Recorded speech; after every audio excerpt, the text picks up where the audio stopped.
Do you want to be healthier, yet you just don't know what to do? All these shows telling you this and that, but nothing seems to work.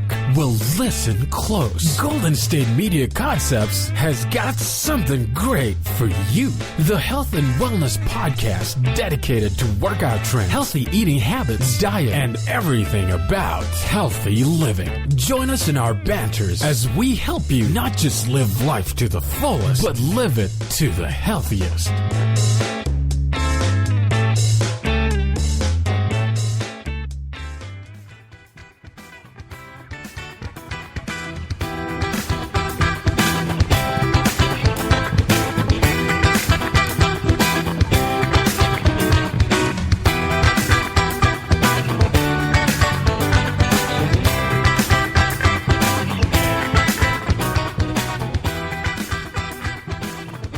Hello and welcome to the GSMC Health and Wellness Podcast, brought to you by the GSMC Podcast Network. I am your host, Heidi, and today I'm joined by the wonderful Staci. Hello. Today we are talking about the topic of organic food. It's organic, I would say, has become like a buzzword in our culture today, but I wanted to look into what it actually means and if it's actually something that's worth buying, especially because organic is something that I feel, at least for me, well, kind of everyone, but I'll just speak for me, acts like they know what it is. And then when I wonder if I actually know what it is, I don't really have a definition. So I'm kind of curious. Or you don't know what it is, but you just know it's better. So it's just like, yeah, this is more expensive because it's organic. That makes sense, even though I don't know what organic is. Right, exactly. You just know the price tag is higher. Yes. Yes. So because I found myself in that situation, I wanted to look into this, see how much I actually knew. Turns out I did not know a lot. And kind of just to see if it is worth it, because I often question that when I see the price tag. Is it worth this price? And if I don't buy it, am I just like hurting myself in the future? Versus if I do buy it, am I like just hurting my wallet for no reason? Or is it good for my health?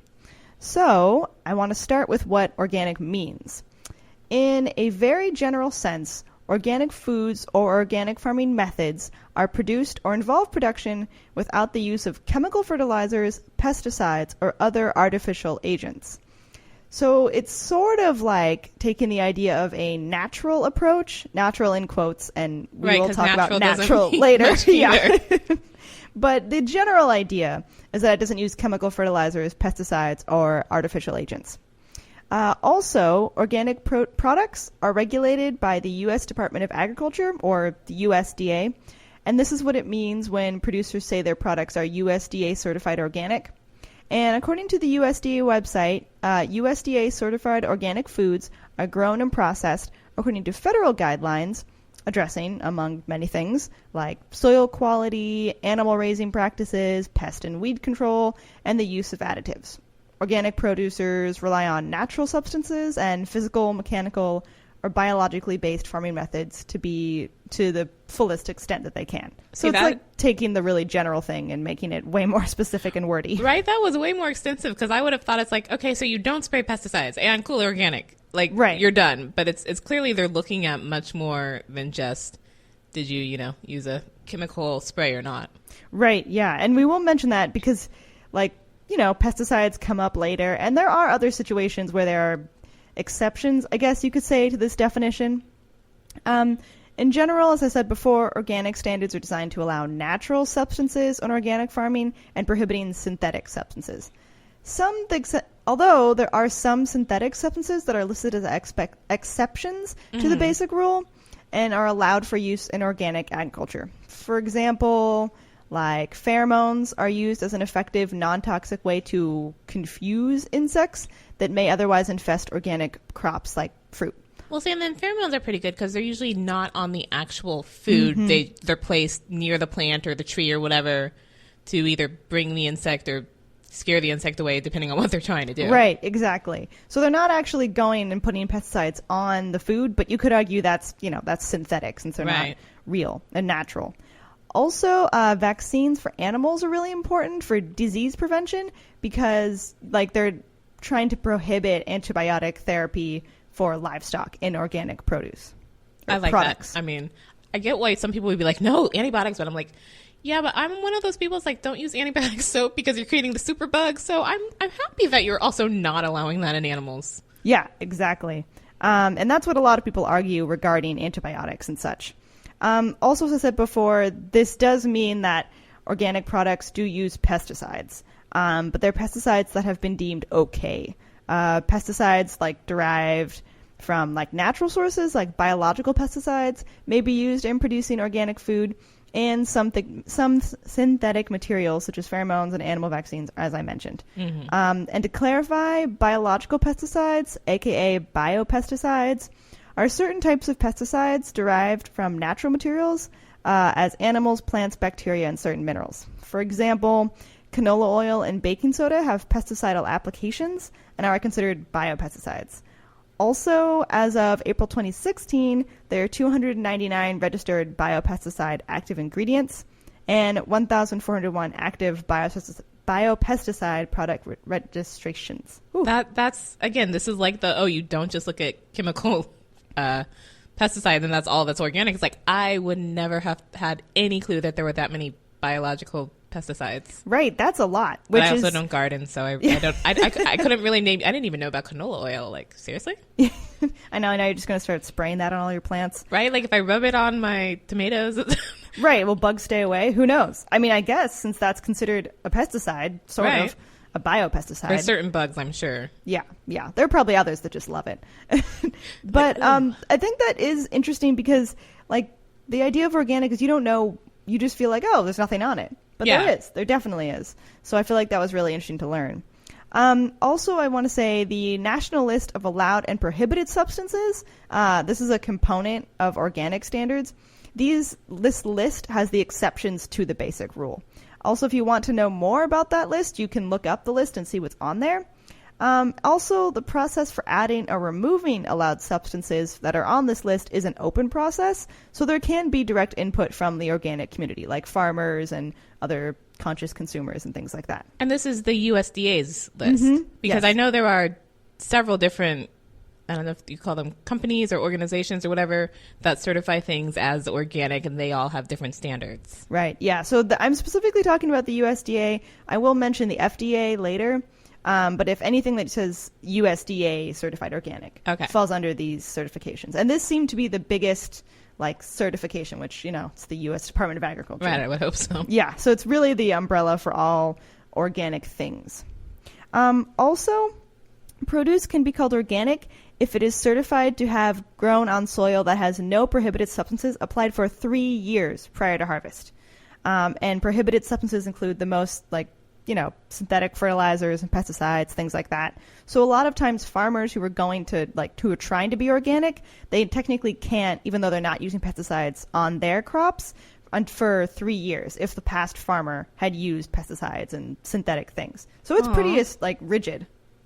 But I mean, that sucks if you bought a farm and then the previous farmer was like, no, we totally do pesticides here. And so I can't be organic for 3 years. Yeah. I've run across a farmer at the farmer's market who is like that.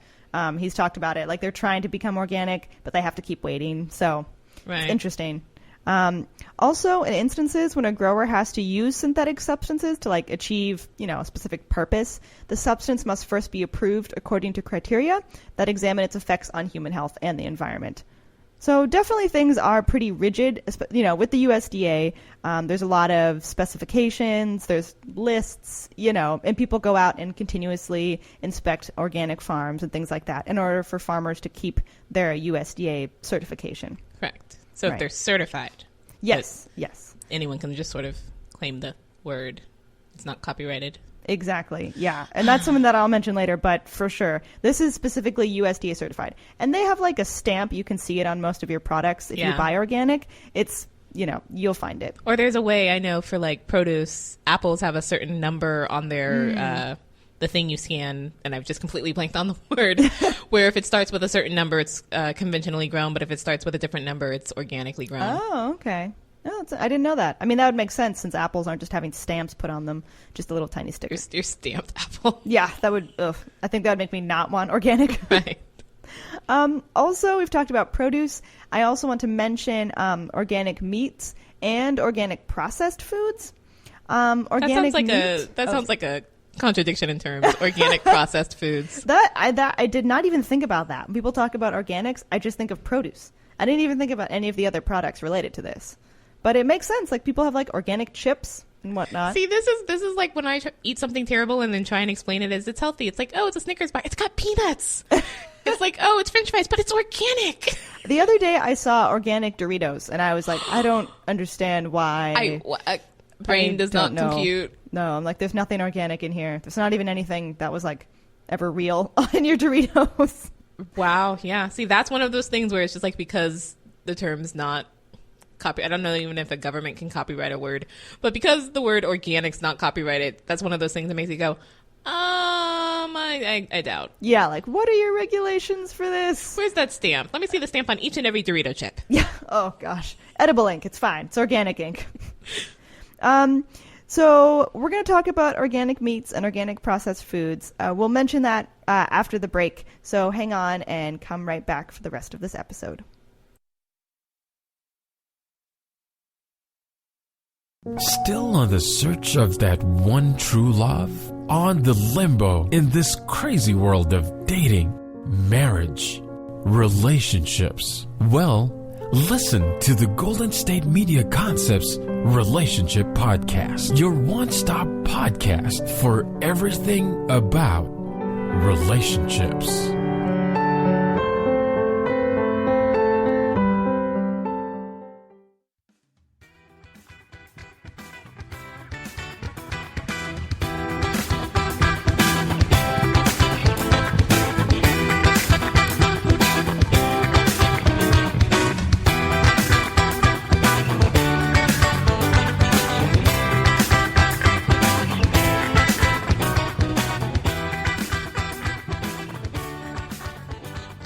Welcome back to the Health and Wellness Podcast. We are continuing to talk about organic foods. We will be talking in this section about organic meats and organic processed foods.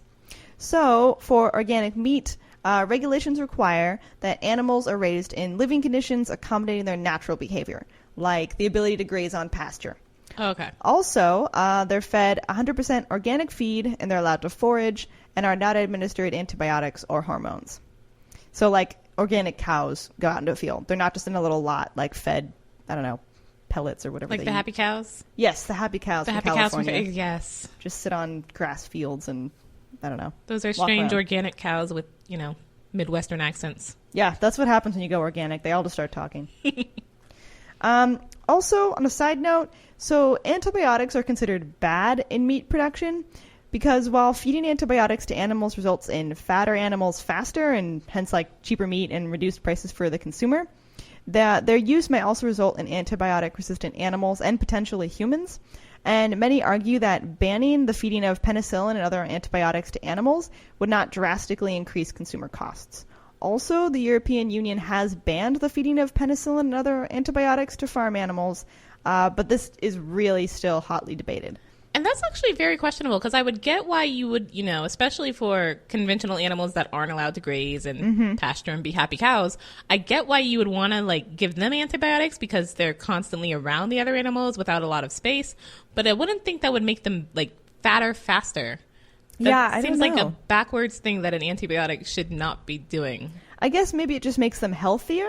Maybe. And they gain more weight instead of being sick and not having it? I guess. There was a case in the European Union after they banned antibiotics. There was an outbreak of pig sickness. But basically, and so then people who supported antibiotics said, oh, see, it doesn't actually help. And then the farmers were like, actually, once we just made the pens cleaner, their sickness went away. Right. So it's really a hotly debated topic. And so a lot of people argue that there's not enough information out there to prove that antibiotic-resistant bacteria, for example, could transfer to humans. But some scientists say it could transfer to humans in different sickness forms, so we may not recognize it. Oh, true. So it's really debated. And I feel like with anything, with organics, it's kind of like the consumer's choice. But, well, and I feel like you also get these scares every few years of, oh, you can't eat beef, or you can't eat bacon, or you can't eat something because, whatever was produced within this certain time frame from this certain location has been recalled for any reason here. Right. And I'm just like, yeah. Or just romaine lettuce that is always going to kill us somehow. Or lettuce that has been washed near animals. And then it's just like, okay. Yep. There's always something. Also, onto organic processed foods. Regulations prohibit organically processed foods from containing artificial preservatives, colors, or flavors, which I feel like should totally just get rid of Doritos. Right. Doritos, all of those. And they require that their ingredients are organic with some minor exceptions. For example, processed organic foods may contain some approved non-agricultural ingredients, like the enzymes in yogurt, the pectin in fruit jams, or like the baking soda in baked goods. So the baking soda in your baked goods is not necessarily organic baking soda, even if those baked goods are considered organic. So it sounds like small exceptions to this rule. Right. Same thing with before when you were growing the plants of being able to use something so long as it's proven not to be harmful to humans. Right, yeah. And I'm sure people would argue about whether or not, oh gosh, the arguments of like, well, is canola oil on your plants harmful? And God. Yes. Also, when packaged products indicate that they are made with organic, like organic flour or whatever, organic apples, this means they contain at least 70% organically produced ingredients. The remaining non-organic ingredients are produced without using prohibited practices, like genetic engineering, for example. But can include substances that would not otherwise be allowed in 100% organic products. So this is where organic Doritos probably came in. Yeah. They've got that 70% organic, and then the rest of that 30% is not only non-organic, but you probably could not pronounce it to save your life. Yeah, exactly. They're claiming to be organic because they're not really 100% organic. Just a fair amount of those ingredients are. Like when your cereal's like, it's healthy for you because the first ingredient is whole wheat. And then everything else is sugar. Or the largest ingredient. Or the way labels are able to say like 0% fat when it's not really zero. It's like, so long as it's below this one. I was like, yeah, but that's still fat. Yep. Labels lying to us. Also, made with organic products will not bear a USDA organic seal, but as with all the organic products, may still identify like US accredited certifier. And you can look for the identity of the certifier on a packaged product for verification that the organic product meets USDA organic standards. And as with all organic food, none of it is grown or handled using genetically modified organisms, which the organic standards expressly prohibit. So technically when you're buying organic, you're also saying like no GMO. But I feel like because producers want to advertise to like the hippie crowd, they'll also say non-GMO as well as organic. Because that's now a buzzword as well.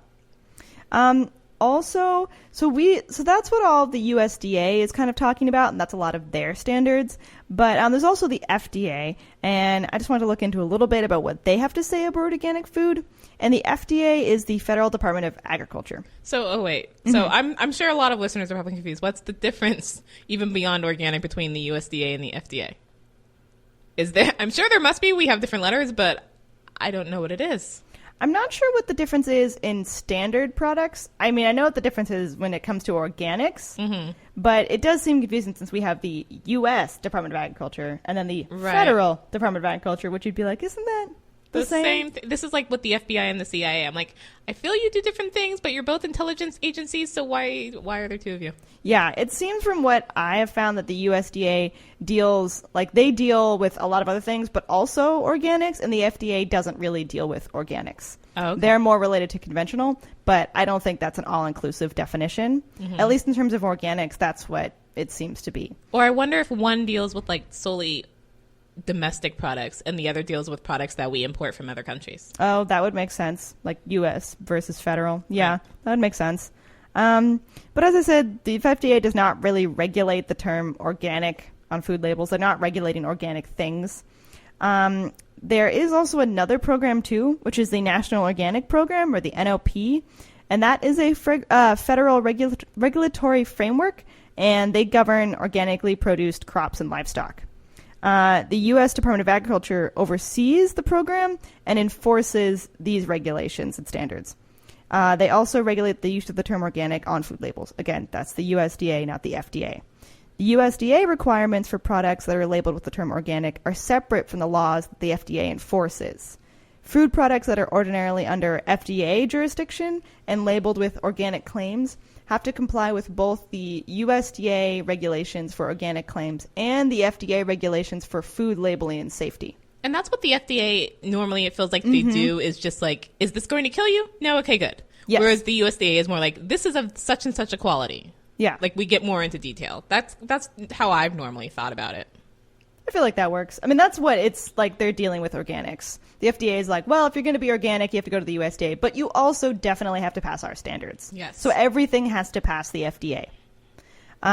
Also, the National Organic Standards Board, or the NOSB, is designated by law to advise the National Organic Program on which substances should be allowed or prohibited. This board is made up of like dedicated public volunteers, which are appointed by the Secretary of Agriculture. So a lot of people can get involved in this because members can include organic growers, handlers, retailers, environmentalists, scientists, like, you know, a lot of different agencies and consumer advocates as well. So they're trying to say it's a pretty democratic process when it comes to these standards. Also, members have to use specific criteria when they change or vote on things, including the need for substances and its impact on human health and the environment. And in specific cases, they're allowed non-organic versions of a substance if it isn't available in organic form. So these are the people that are making these laws and these regulations, and they're really considering human health and the environment, which I feel like when I think of organic, that's like the factors I'm considering, the environment and human health. Yes. So that is a pretty open board, which I didn't know about. I guess it makes sense, you know, who makes up these groups of people? Well, probably people who are invested in, like, organics, for instance. But that means also then you probably do have some lobbyists being to the USDA of, oh, let's get that down from 80 to 70% or whatever. Oh, I'm sure. Yeah. I'm sure that's why that's at that number. Thank you. Yeah, there are lots of lobbyists, basically, in all of these areas. Because organic is a big moneymaker word. It is, hence organic Doritos. Or when I see random foods that are like, this is organic, and I'm like, I don't think you are.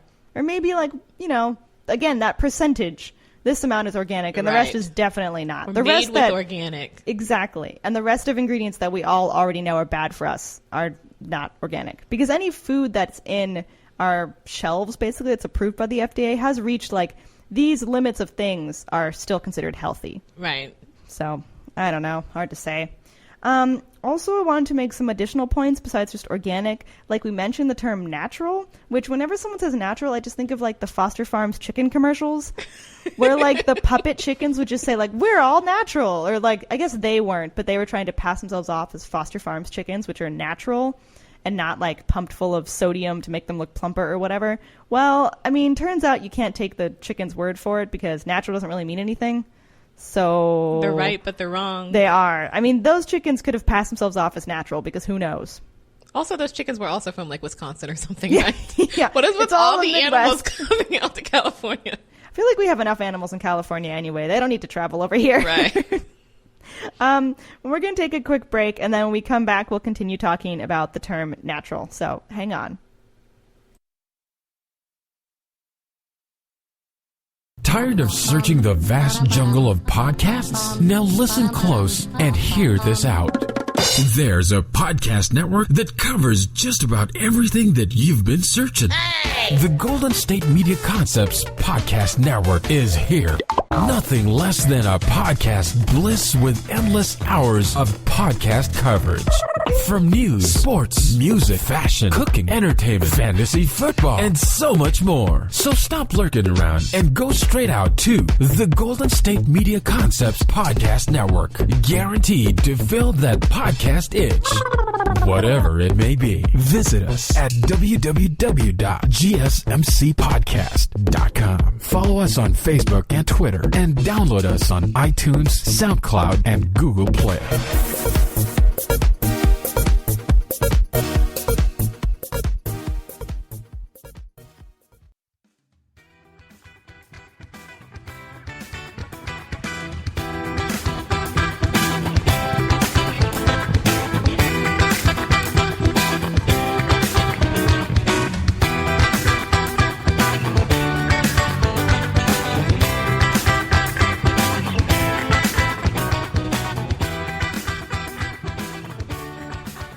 Welcome back to the Health and Wellness Podcast.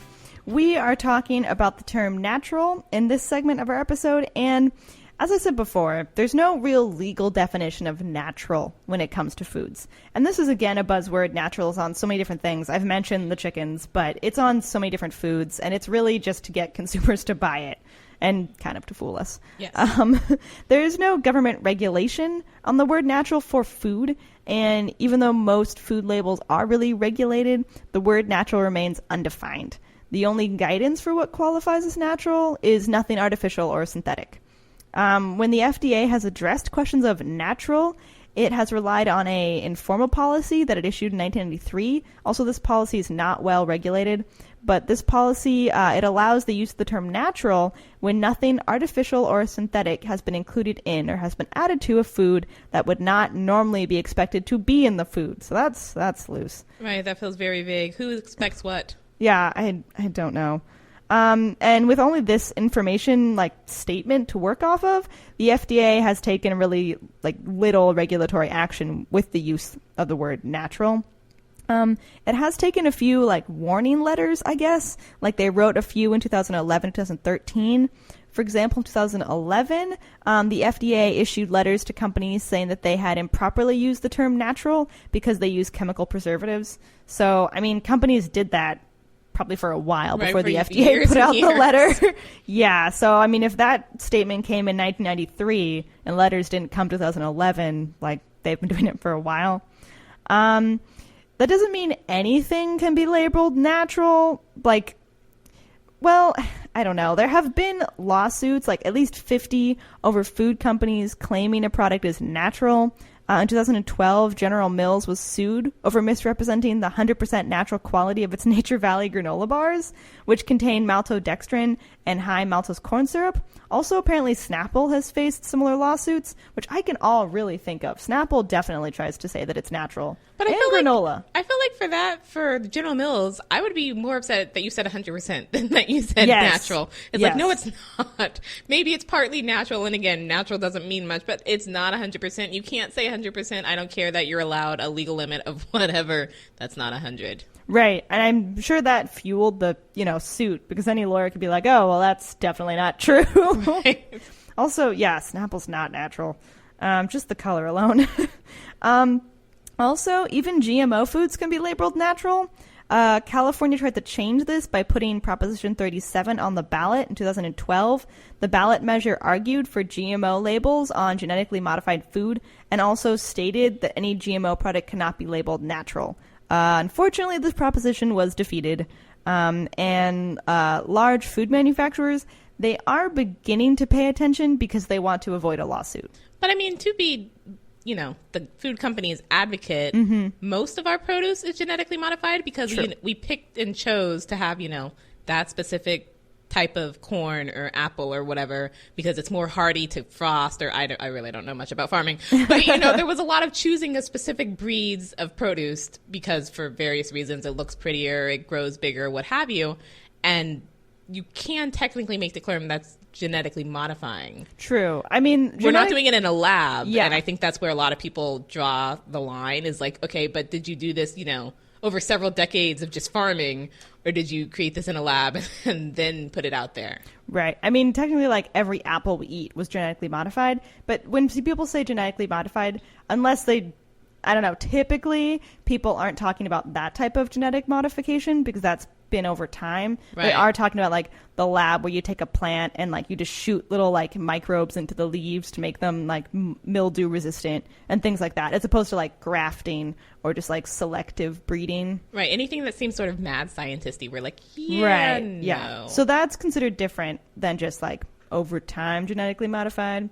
But I don't know. I should probably look into GMOs more. Now that I've looked at organic and natural, I should probably look at GMOs, which is just going to be another rabbit hole of looking up. Maybe that'll be another episode. Oh, it would have to be. Also, another word that often comes up with food and related to organic is local. And really the question is the idea and the term local food, is that regulated? And this is also a vague label because there also is no legal definition of what makes a food local. True. So some people consider a 400-mile radius local. Whole Foods specifically says 200 miles, but then there are even other people who are only within 100 miles, and it really just depends on who you ask. And amid the debate of what local means, there are arguments that food miles are just one component of calculating a dish's carbon footprint. There's also production, storage, other things that I feel when people say they want local, sometimes they're trying to reduce their carbon footprint because food doesn't travel as far, but there are other factors involved in your carbon footprint of your food. Yeah, like the one that got me was someone was talking about how they were trying to eat more produce to like have, as opposed to, there's the whole thing about, you know, if you ate the amount of grain that is fed to animals for meat and that whole thing about carbon footprint. But they were talking about how like there was all their fruits and stuff came in packages that were made out of plastic. And I'm like, yeah, wait. Yeah, like you can go to the store and see like a thing of like 12 apples in this pot. I'm like, but why? I could just pick 12 apples and put them in a bag. Why do you feel the need? I mean, I get it protects the fruit from bruises and therefore it's more likely to sell. But for someone who is looking to reduce their carbon footprint, it's like, so I'm trying to be healthier and greener and you give me more plastic. Yeah. Thanks for that. Yeah. And that's a real issue people raise. I also read somewhere that sometimes organic producers will put more plastic around their products so that consumers can distinguish between organic and non-organic, which is a serious problem. Also, I just want to mention there is a difference between just organic and USDA certified organic because first, it's expensive for farms to apply for USDA organic certification. And there also are some farmers who don't believe that the USDA's organic regulations, they don't think they're strong enough, and they don't think that any pesticides or synthetic materials should be used at all under organic certification. So it could be if you're saying, oh, this food is organic, but it's not USDA certified organic, so it's probably not as strict. It could actually be more strict, potentially. But I feel like in that situation, you'd kind of have to be like at a Whole Foods or like go straight to the farmer. Well, and that's where a lot of, I think, the third party things that certify organic are. And again, I don't remember the name of any of these organizations, but you can see it's so-and-so certified organic. And then often they do have more strict regulations. Yeah, that does happen. Also, a lot of the reason this is also confusing is because there are lobbyists who want to profit from the term organic for their company. And it is kind of a new thing. So hopefully over time it'll become clarified. And then finally, is organic food better for you? Well, okay. Organic food does have fewer synthetic pesticides and fertilizers, and they're free of hormones and antibiotics. They don't appear to have nutritional value over their conventional counterparts, though. There have been a number of studies examining the macro and micronutritional content, but whether organically or conventionally grown, the foods are pretty similar in terms of like vitamins, minerals, and carbohydrates. These findings are debated, though. A lot of people say this study was not fair, which again, I'm sure there are just so many lobbyists involved, it's hard to say. There's never any fairness. Yeah, there's never any, everyone has a bias. Also, according to the USDA data, organic foods have fewer pesticide residues than conventionally grown produce, so like even after being washed and processed. But the amounts of both types of produce are within the level for safe consumption. And it's unclear if pesticides used in organic farming are safer than non-synthetic pesticides, or safer than synthetic pesticides that are used in conventional farming. And really the verdict is still out. There are other factors like if it's better for the environment. It's hard to say. There is debate. And we don't really have a ton of information yet if the lack of hormones and antibiotics in organic animal products make them healthier than conventional animal products. But for those who are interested, we did do a while ago, before Heidi's time, an episode on the Dirty Dozen, which is a list that's put out every year. I can't remember by who, but it's the 12 produce items that sort of keep the most pesticide even after being washed and tested. And so if you're like, I want to buy more organic because I'm healthy, but cost, it's sort of the idea is that you can buy conventionally grown except for the Dirty Dozen. The Dirty Dozen, you might want to actually shell out the extra money to buy organic. That's a really good list. Okay. I mean, a lot of times I feel like if you're interested in organic, it's not just for nutritional content. I think a lot of people are concerned about antibiotics, hormones, pesticides. Organics do typically have fewer of those things because of their regulations. But again, there are other pesticides that are allowed, like biopesticides. And just to wrap up, there is one statement that I found in the Harvard Medical Journal, which I felt was the best wrap up. And they said that some people intuitively feel that foods with synthetic pesticides and fertilizers and trace amounts of hormones and antibiotics likely have adverse health effects, even if that has not been proved. And some people choose organic foods not for health reasons, but because they think they taste better. It comes down to consumer preference. Yes. So this topic is still being debated, and hopefully there'll be more information in the future. So that brings us to the end of the show, and thank you all so much for listening. Please tune in to the next Health and Wellness podcast episode. You've been listening to the Golden State Media Concepts Health and Wellness Podcast, part of the Golden State Media Concepts Podcast Network. You can find this show and others like it at www.gsmcpodcast.com. Download our podcast on iTunes, Stitcher, SoundCloud, and Google Play. Just type in GSMC to find all the shows from the Golden State Media Concepts Podcast Network. From movies to music, from sports to entertainment, and even weird news. You can also follow us on Twitter and on Facebook. Thank you, and we hope you have enjoyed today's program.